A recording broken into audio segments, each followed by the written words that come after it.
विराजमान समाज नहीं, ये धरती पर लोग पत्ता पत्ता उगरे इतिहास के जानत हुआ।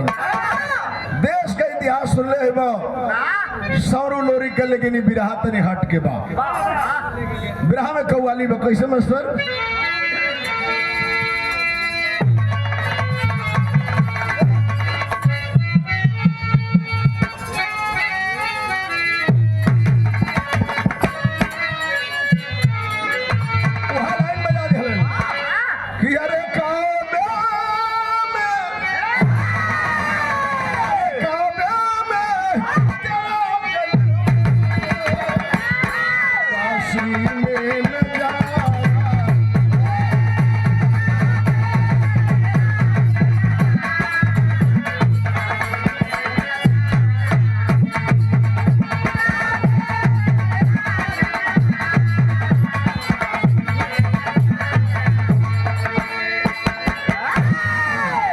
लेकिन बिरहा के अंदर भाव कभी लिखत हो कैसे? कैलाश ओ बहादुरन के ऊपर कभी लिखत हो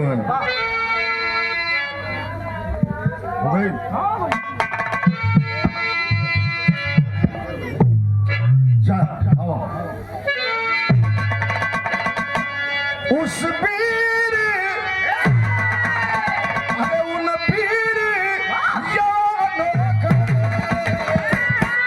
इतिहास बताना है।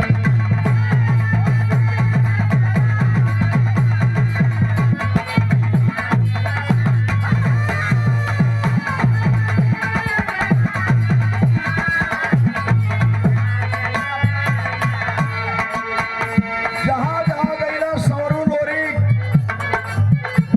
जैसे पंजाब मिलावलन, कोई माई का लाल जंग में हरावल नहीं। लेकिन ये ना मानल कहल का भाई लोग हाल उस बाप के बेटा को, उस बाप के बेटा को दुनिया से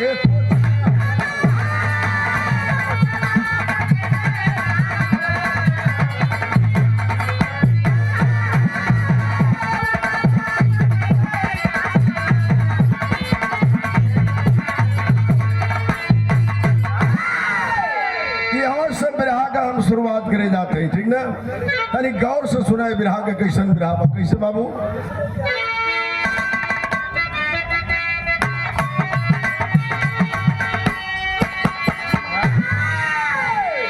मजरी से ब्याह रचा के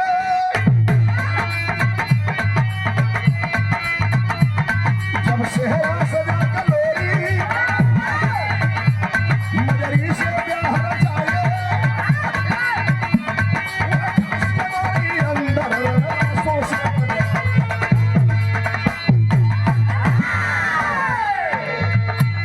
मजरी का डोला लेकर जब बन के चले विजेता, तब सिंहासन पर जाती मोटा। अब ये सनी रामदेव गुरुवाली लगा दो, ये बुल्लू वाली लग गया।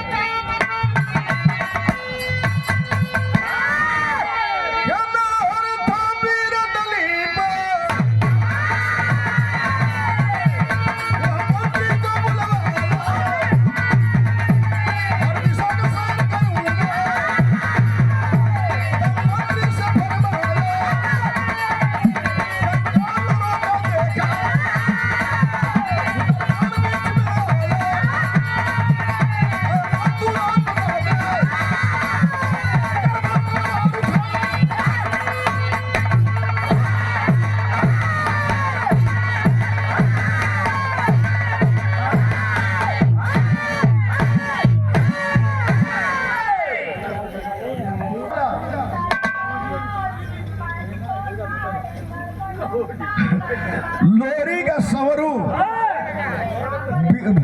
बारात शादी के गईला, मजरी से बियाह हो गई, समय बीत गई बाबू। राजा मुलागित मर गईला, राजा मुलागित मर गईला। राजा मुलागित के बेटवा जौना का नाम दलीपन बा, सिंहासन पर बैठल राजा बनल। कैलाश मंत्री से है तनी घोड़ा सजावा, सिपाही हमारे साथ चला लो, तनी चल के अपनी प्रजा का भ्रमण करी कैसन कैसन हमारे राज्य में लोग हुआ।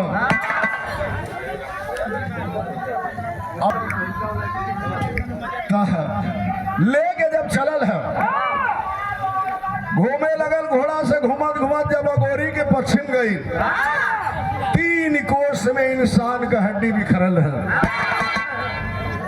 पूछलस मंत्री से कैसन इंसान का हड्डी बिखरल बा। मंत्री सोचे लगल कि हम बता दे तो साला गाढ़े में जिंदगी फंस जाई। कल ये बाबू हमरा के मालूम नहीं बा, चाहे राज के तुहार महतारी बताई। गैल राजा दलीपन तलवार लेके महतारी के पास कलश, माही बता दे राज के 3 कोस में हमारे राज में इंसान का हड्डी कैसन बिखरल बा, ना बताइबू तलवार से अपन गर्दन काट के बाहर पेटवा मर जाई। महतारी तलवार पकड़ लेलस, कलश की यह न जानल चाहत हो बेटा कि 3 कोस में इंसान का हड्डी कैसन बिखरल बा। तो सुना हम बतावत है, महतारी बतावत है दलीपन से अपने पेटवा से। कौन गीत लगल बाबू?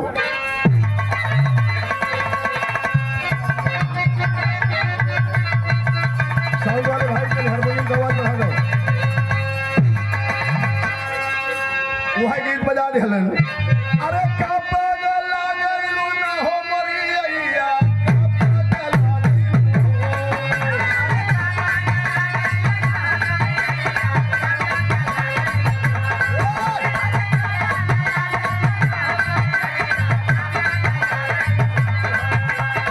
हम तो खुदे रहिला बहु रहिया, हम तो खुदे रहिला बहु रहिया, भैया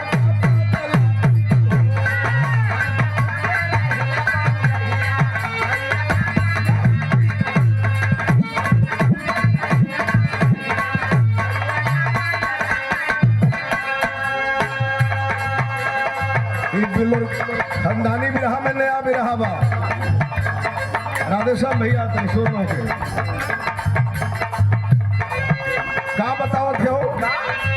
अरे परिसे में अनवाना हो बेटा, परिसे में अनवाना,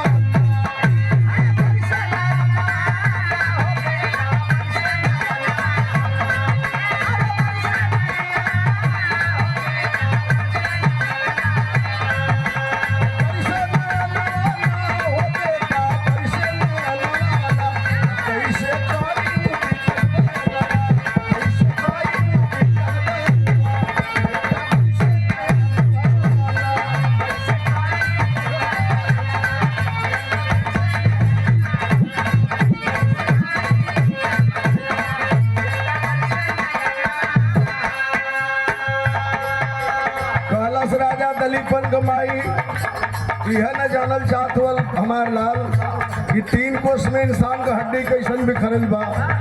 तो सुन बेटा हम बतावत हैं,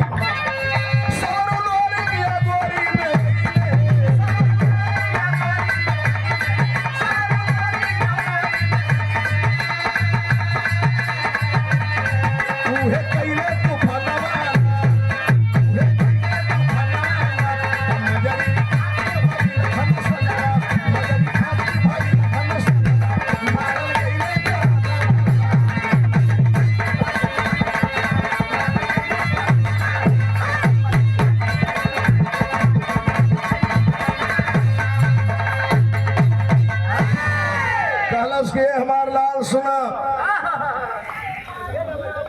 महरा मंगा रहीर का बेटी जनमल मजरी कोनो चुड़ुक्का जाके बता दियालस राजा मुलागिस से कि धरती पर वैसन लड़की है कोई के नहीं जनमल बा।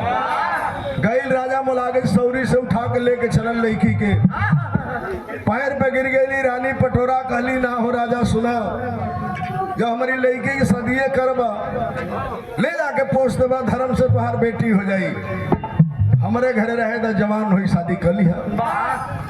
धीरे धीरे हमार लाल मजरी जवान हो गई, तार बाबू करी घरे में धागा बांध दिया कि हमार दुल्हन बनी, दूसरा कोई के नहीं, न तो बेरो कुशल नहीं बा।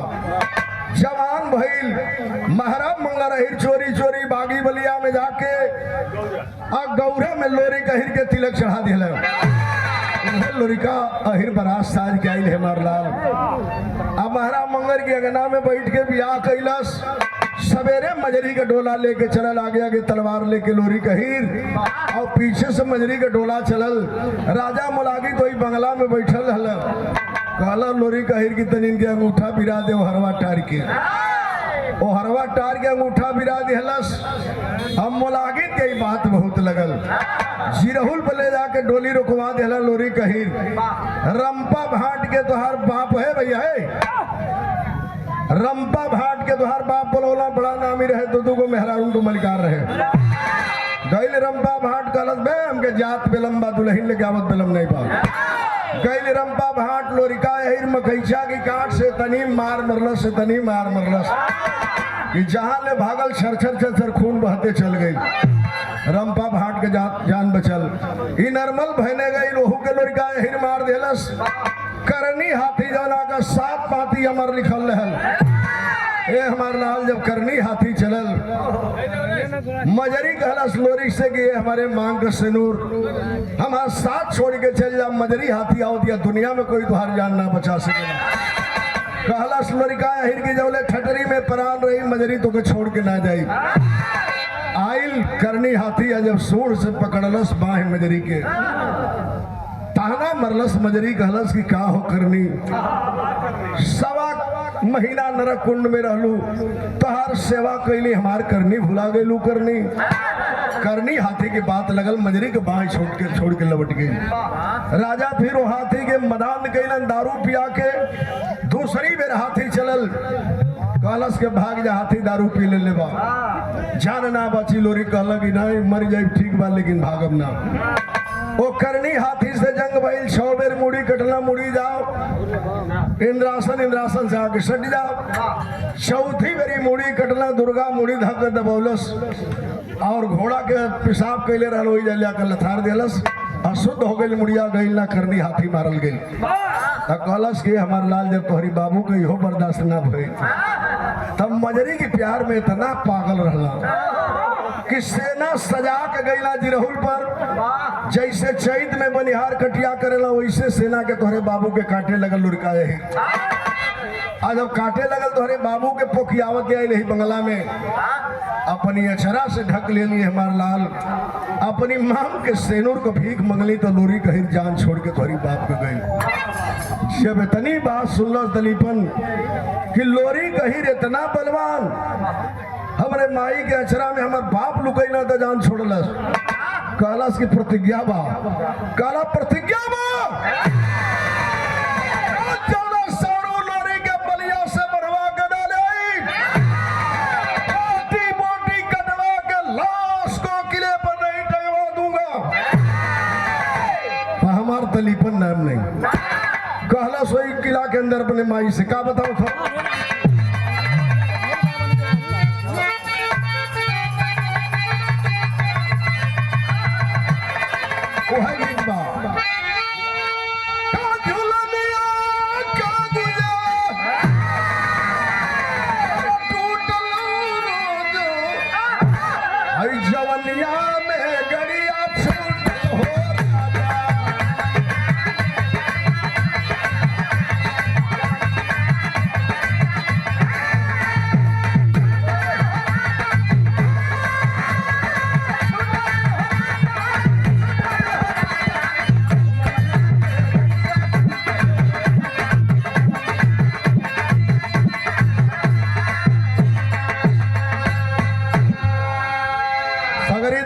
सिपाही हवा मंत्री हवा, राजा दलीपन को महतारी हो या क्रिया खाता का क्रिया खैलस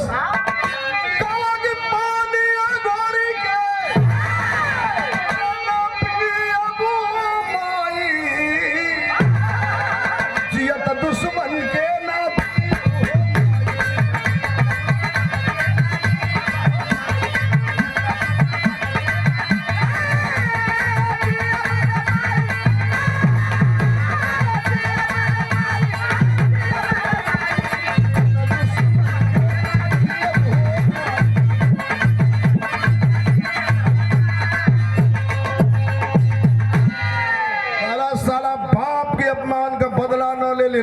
से तो हमार जेल धिक्कार बा। मंत्री से कहला सेना सजावा बलिया में चला चढ़ाई करा। मंत्री जी वो लड़ाई के दखले रहना लोरिक वाला, उनका फाट के भुक्का होखे लगा। कहला कि दादा हो दादा वो दुए भाई अला सदा दिन कुल कर्म हो गई आ चढ़ के बलिया में चल जाइए तब का होई। मंत्रिया रहल बहुत चलहा कलश के राजा सुना गलती लोरिका हिर का कुछ हो ना बा तोहरे प्रजा महारा मंगर तो गलती तो ही कैला चोरी चोरी जाके लोरी कहिर के तिलक चढ़ौल तो हम तो ही कहता नहीं कि यही के चल के सताव आकर हित जब लोरी खबर पई है आज अब हम मदद करे तो बदले में ले लेवल जाई कहलस की हो ठीक बा। कैलस का राजा दलीपन कि महारा मंगर के अरे तू अरवा पे आया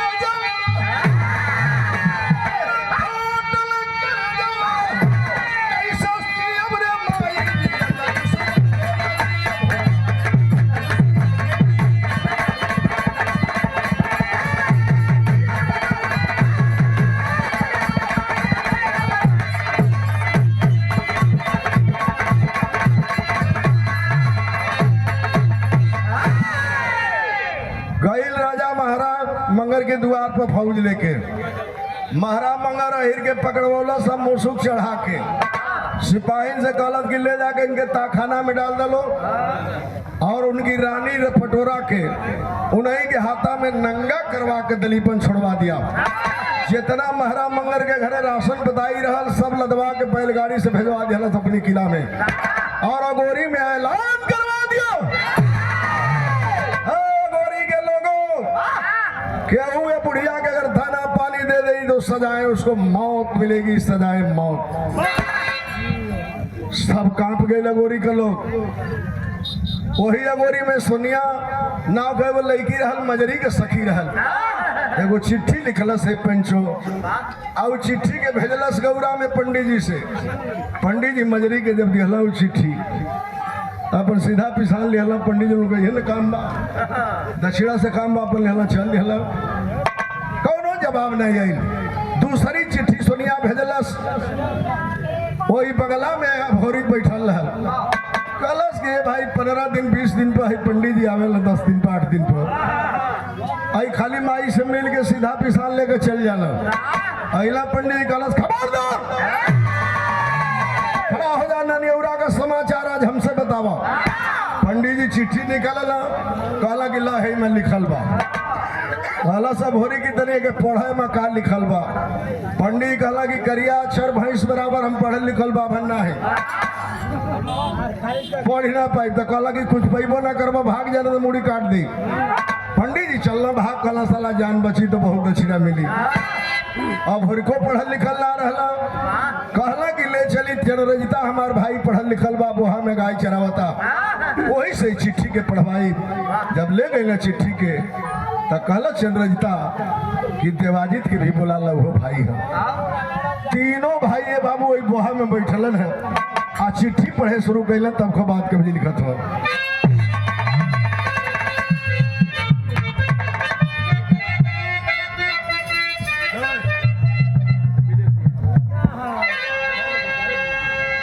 खोली करी के पतिया निरख जाब अखिया से ए पंचो नैना से झरी झरी आज गिरे लागल पनिया। माई का सहेली कुली पहेली लिख भेजले बा हमनी की जवानी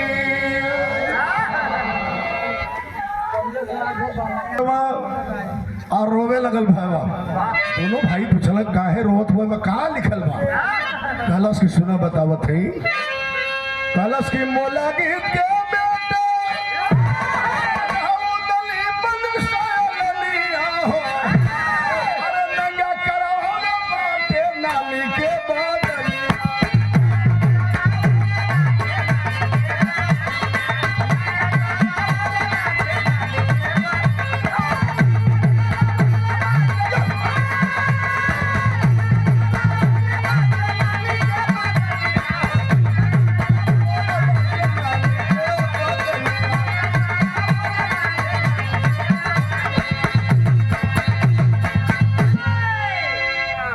कहलस के भैया चिठिया में यह लिखल बा राजा मोलागित के बेटा राजा भइल बा दलीपन नाना के ताखाना में बंद करो ले बा नानी के नंगा करा देले बा अगोरी में ऐलान करवा देले बा कोई दाना पानी दे वाला नानी के नहीं बा चंद्रजिता कहलस के अच्छा दो लोग आए भाई देखा हम अकेले जाए ननीवरा देवजिता कहे कि हम अकेले जाए अब भोरी कहा कि हम अकेले जाए अब भोरी कह लगे भाई झगड़ा मत कर खानदानी गुरु हुआ जाई धोबी के बुलावा जे के कहीं उहे जाई खानदानी धोबी अजय गुरु बुला के ना आज अब समाचार के सुन लो हो पंचो कहला अजय गुरु कि हमार लेट मत करा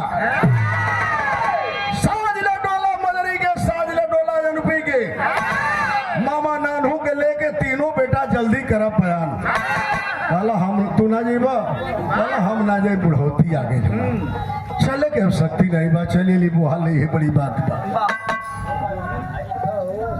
अच्छा तनी 1 मिनट कहला अजय धोबी तीनों भाई जाओ मजरी के लेला अनुपी के लेला अपने मामा नानू के लेला तीनों लड़का जब बोहा से चल रहे हैं तब बिरहा के शैली में कवि लिखल का भाई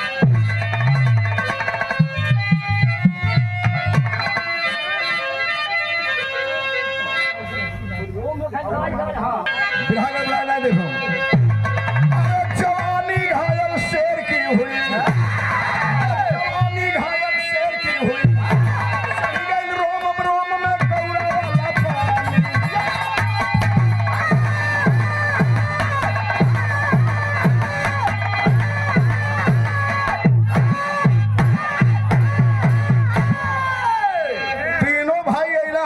से डोला सजौला माई अनपी के मजरी के मामा के गला चलो मजरी कहलस के बेटा कहाँ जाए के बा कहलस कि सवाल मत करा तीनों लड़का कहलस सवाल मत करा है डोली में बैठा मजरी बैठल डोली में अनपी बैठल मामा नानू तीनों लड़का तेगा तलवार अपन घोड़ा घोड़ी लेके चल रहा है आज जब चलना है गौरा से अगोरी के पयान कैला तो वो समय रास्ता में कहा था का कहा था मास्टर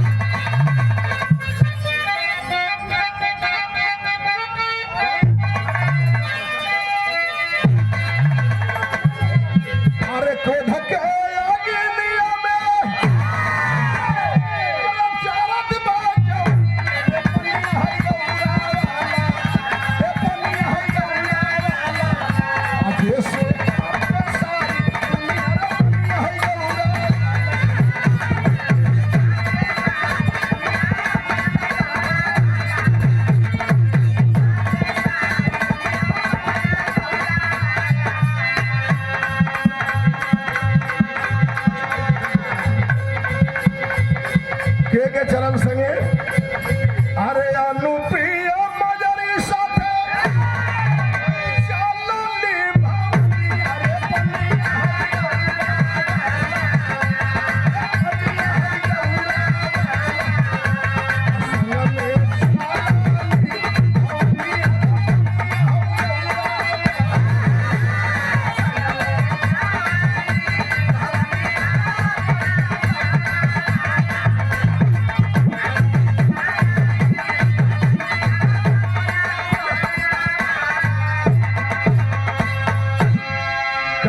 बजावत तीनों लड़का डोला लेके पहुंचला दूसरा दिन अगोरी में आज जब पहुंचला तो न गैला नाना के द्वार पर देखला है तना पुड़का ताला लटकल है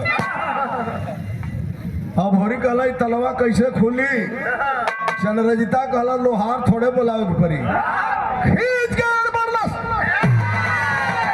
दोनों फाटक फाट गई कहला खबरदार कोई अंदर जाई ना नानी हाथा में नंगा हो माई मजरी जाई अनपी जाई पहले साड़ी पहना ली है तब चल जाई मजरी अनपी गईली जब रानी पटोरा के साड़ी पहनौली है लड़का गईला इनार पर से पानी लेला जब नाश्ता पताई ले गला नानी के खरौलर है धीरे धीरे साँझ होके लगल तीनों लड़का कहला ये माई तनी बढ़िया से रसोई बनवा हमने कहा घूम के नदी किनारे से सोन नदी से आवत है जा जब गईला तीनों लड़का घूमे तो चंद्रजिता बहुत चालू रहा वो पता लगा लेलस के ही ताखाना में हमारी नाना के मन कैले बा एगो सिपाही पहरा देत रहल पहुंचल दोनों बाँह धई के ऊपर चढ़ौलस यही पर लात लगौलस दबौलस हत्तन से पहिए हो गई चाबी देख चाबी से ताला खोल देलस और कैलस का बिरहा में गीत बा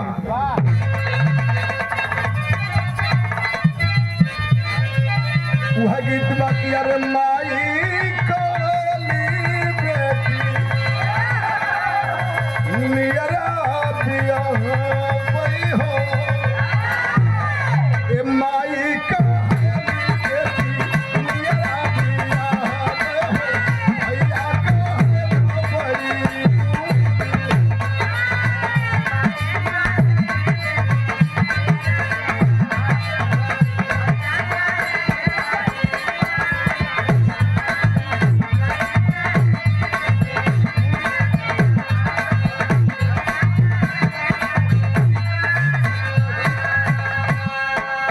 देखा का करे तीनों लड़का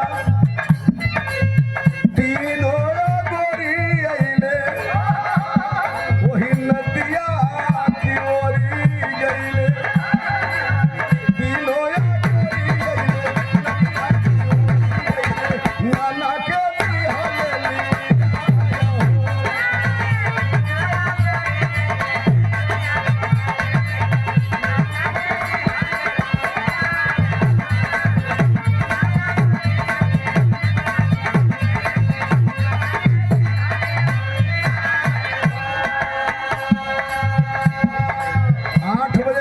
बैठा दिया सो महाराज मंगर के तीनों लड़का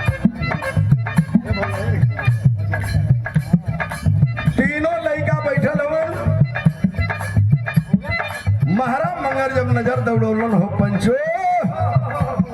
देखला अपनी बेटी मजरी के देखला अनुपी के नानू के जब अपनी लोरी दमाद के ना देखला सौरू के ना देखला तब मजरी से सवाल कैलन कि महाराज कहे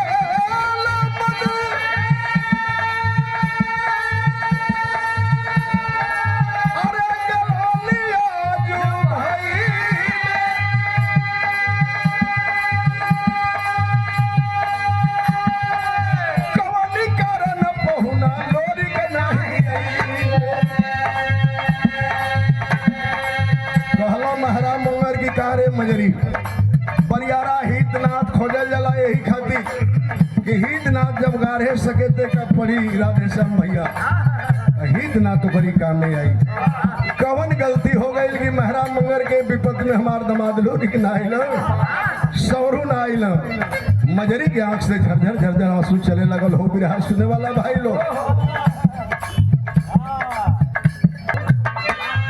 मजरी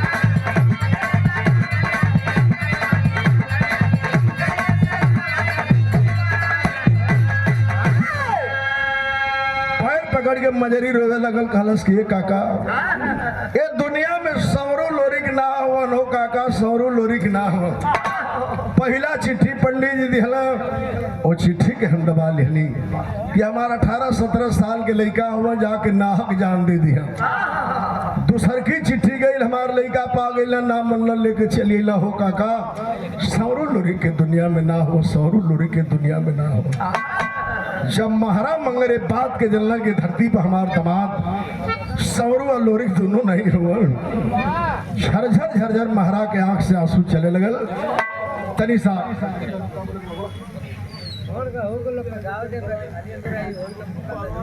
ठीक बात है क्या कहला महाराज मंगर कि महाराज रोत बांधेला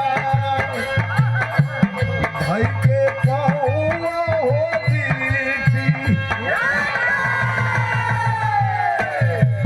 हसिया नहीं घेरू कतना हे हसिया नहीं घेरू कतना बूढ़ा उकिरे आखी कहला कि बेटी लोरी का जामा छोड़ दिहला हो आए दुनिया आवा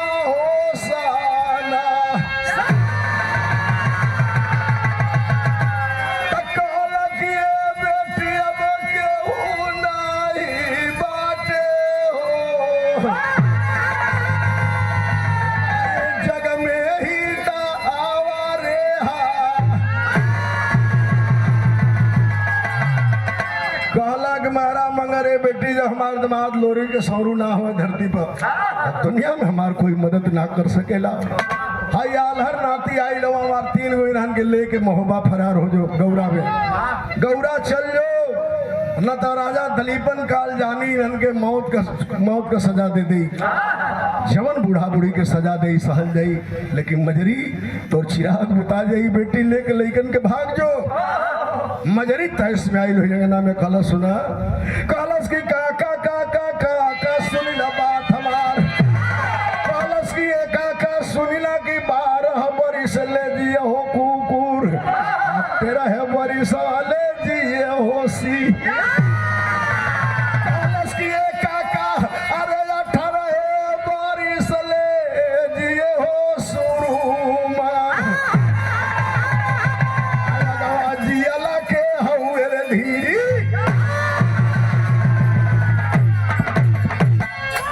कहलस के काका अगर लड़का कहले कि 12 बरिस ले दिए ले कुकुर 13 बरिस ले दिए सिया 18 बरिस ले दिए ला सुरमा अगवा जियला के धिरकार लड़का अगर ननेउरा में चढ़ के चले ना सब तैयार त नाना नानी के राजा दलीपन से उबार दिए अन तैनहनों को माटी लाग जाई ननेउरे करी बाजार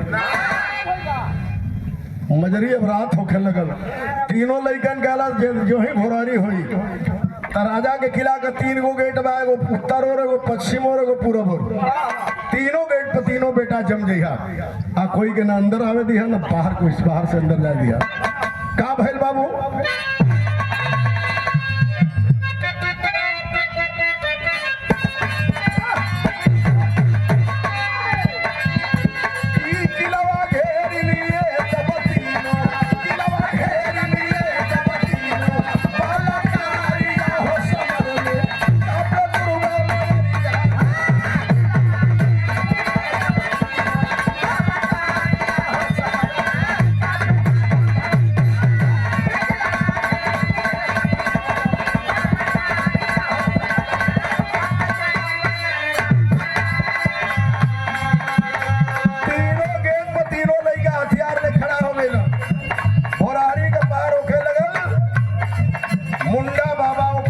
मार्ग से आवत रहल सवरी घोड़ी कहला चनराजी से हाई देखा दुश्मन आवत ह चनराजी कहला तो हम बैठा था ले चल पहुंचा दो करी लगे पहुंचल आकाश में घोड़ी सिरनी में घोड़ी में जंग भइल घोड़ी ले हार गई सिरनी गिर गई मुंडा बाबा के लेके चनरजिता तलवार उठौल सब बाबा जी का मुड़िए काट दिलस अब होरी कहला बड़ा अनर्थ कर दिला ब्राह्मण वो ब्रह्म हत्या लगी कहला कि कुछ ना लगी दुर्गा जी के हम पूजा दिले हैं समझल कराई पहले राजा दलीपन के पता चलल सेना छड़ोलस जंग हो गई का भयल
छठवां दिन जब लड़ाई बंद भइल साझी के उस समय के बाद कभी लिखा था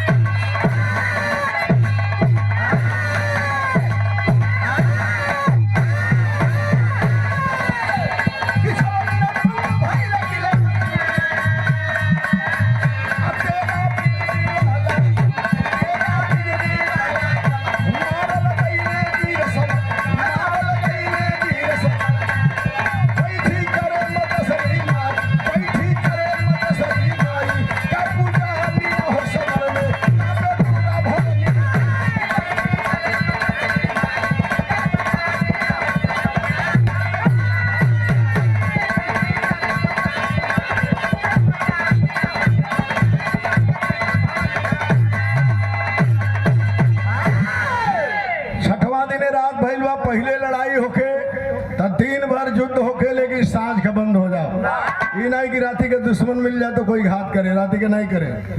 आजकल बात ट्यूबले पर सुतल बड़ा को फुड़ुक के लेके जाए तो वहाँ फुड़ुक मार देते हूँ। दुनिया के लोग अपना दुख से दुखी नहीं खा, दूसरा के सुख से दुखी बना। कैसे तो यार बहुत बढ़िया कपड़ा पहन ले वो साला कहीं से बुलेट पा जाती मार देती खत्म हो जाता। लेकिन भाई बात सुना, मते शरीर राजा दलीपन के मतारी बच्चे पर से बड़ा पूजा देने रहल दुर्गा के भक्त रहल। वही किला के अंदर हवन कुंड बनवलस, कहलस कि दुर्गा के बुलाई ना तो हमारे लड़का का जान बची उची। आल हमें कबीर खेलना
किला में प्रकट भइली।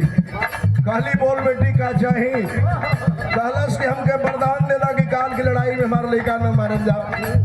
दुर्गा जी सोचे लगली कि इनके अगर हम वरदान दे दी तो वो खानदान का लड़का हो सके चौरिये खन के फेंक दी सब। खैर दुर्गा जी सोचा थी कि इहो हमार भक्ति नहीं है। कहली सुन वरदान तो ना दे, लेकिन वो उपाय बतावत है। हमारी ये सरिया परिपक्व ही आगे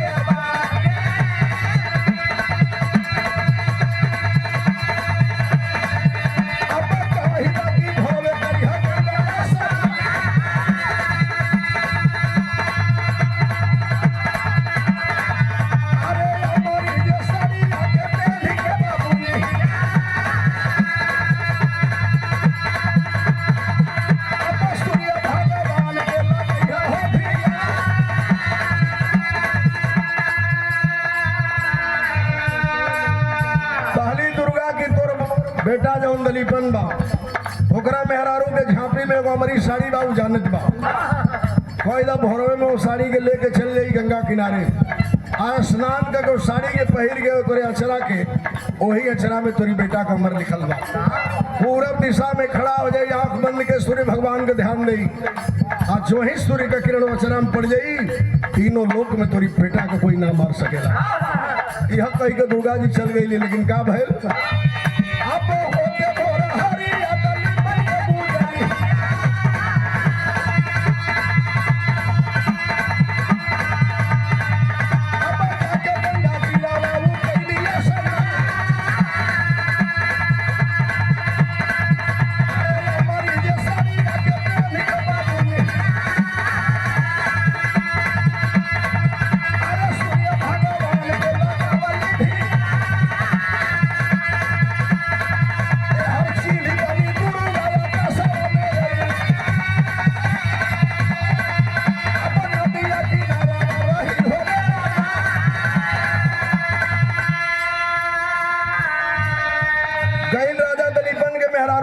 स्नान कैलस, हमारी साड़ी पहनलस, अचरा पकड़ के पूरब दिशा में आंख बंद के खड़ा हो गई। दोहरावे लगल है सूर्य भगवान हमार सिंदूर बचाला। तनी तनी भाई उजियार जब होता भाई सूर्य ना उगल हुआ, दुर्गा जी चील बन गई। आज देखली कि भाई इतना सही पूजा कर दिया, अगर अचरवा में सूर्य का किरण पड़ जाई तो दलीपन के कोई मार ना पाई। कैली का दुर्गा जी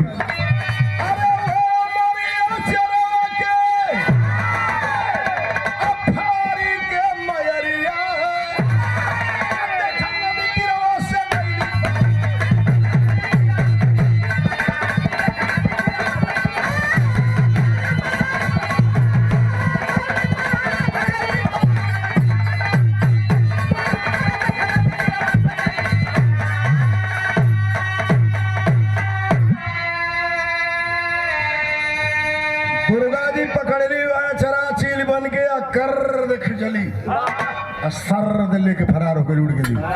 जब कर दे अचरा फाटल तो राजा दलीपन के मेहरारू सोचत या कि गुजरी चील लेके उड़ गए हमारी अचरवे। तो जब अचरवे लेके उड़ गए तो कौन सूर्य भगवान के जिन हम पूजा करें लौट के चली आई किला में। धीरे धीरे सवेर भाई तीनों भाई जाके वही मेन गेट पर पहुंचलन है। राजा दलीपन के जाके आवाज दिए, राजा दलीपन तेरी मां और दूध पिलाई है, वो किले से बाहर निकलो। ते भाई अगर खाटी मर्द होई, पानीदार मर्द होई या खाटी मर्द होई, पानी पर मर जाई लेकिन बर्दाश्त नहीं करी। कम्मे सेना बचल रहा। राजा दलीपन तलवार लेके निकलल हो जंगी मैदान में। 7वें दिन का भइलावा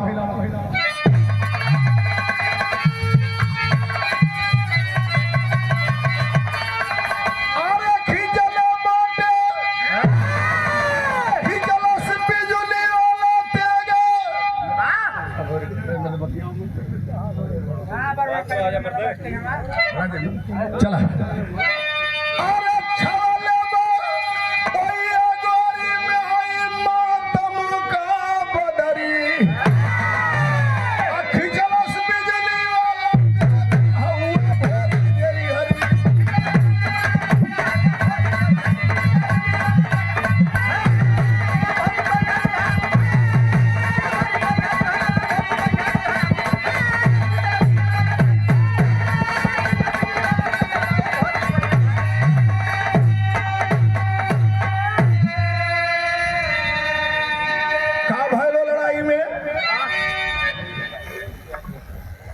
बाबू यार बार बिरवन में आए पंचो भइल बा समरिया।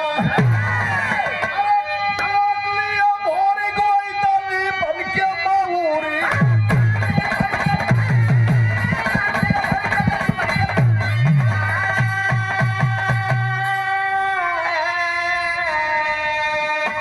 राजा दलीपन के मुड़ी कटलस धड़क दा मुड़ी जब गिरल धरती पर तो आकाश पानी भइल। देवता लोग करे लगल का अरे धनी बने लोरी के धनी तोरी माई मजरी खिचले बिजली वाला तेरवा भोरी कजरी काट देला लइका। आज मर गई राजा दलीपन। वही किला से जब चलना है तीनों भाई तलवार लेके तो किला के अंदर राजा दलीपन के माई के पता चलल ये तीनों लड़का मजरी अनपी के हवा। दौड़ल वही किला में से आई लोग का कहलस कि आईली मते सरी आए पंचो बहावत तहिया लोरिया काली की नैया हमार बेटा लागी कौना वोरी।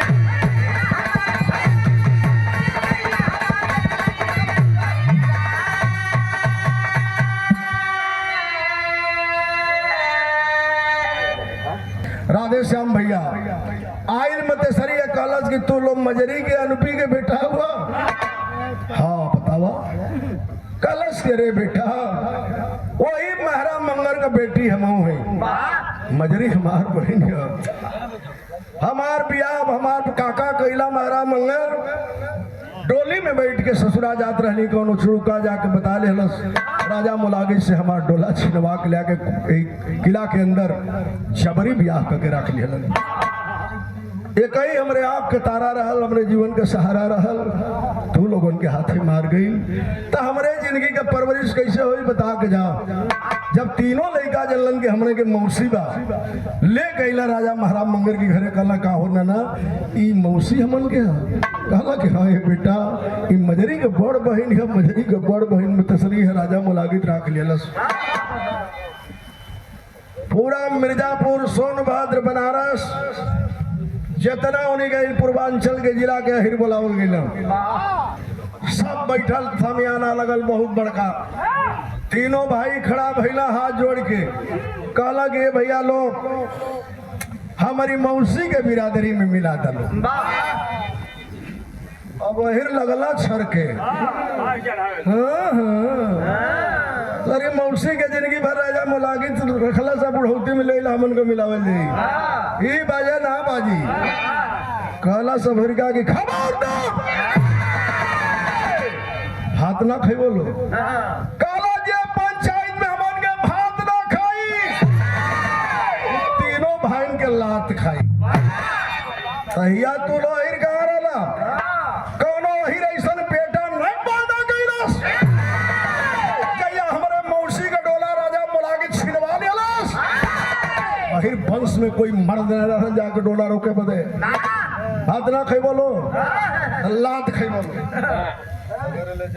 बुढ़वा समझ गेल सकी लोरिक सौरू का लइका हम सब आए लोहा लगे से दाई भात खाई जब कहत लोग ना खाई जाई तो लाते खा के जाए फिर कहल लोग भैया भात खाई जाई भात रिहा भात कहला कि रिहा ना सब बनल है कहला से कि पहले तो मामा नानू भात खाइया तब बिरादरी को लोग सब भात खाई नानो कवर उठौला पहलवा देखा बराती में भुइया बैठ के सब खाओ अतल चले आदमी कह गए भैया खैया मती तनी चिकन आवता फुलहा खोरा में घी लेके आदमी चले आओ घर में से बेटी वाला के निकले तो महमा महमा महमा महमा मह के अब तक लगा ही खौलावा तो घी के कुछ बसातो नहीं कि का हो जाई न हो गइल बा का भइल फिरो अरे फिर से हिरानी में बंधाइल पगड़ी ठिकाना बिजली वाला तेगा पल भोरी गई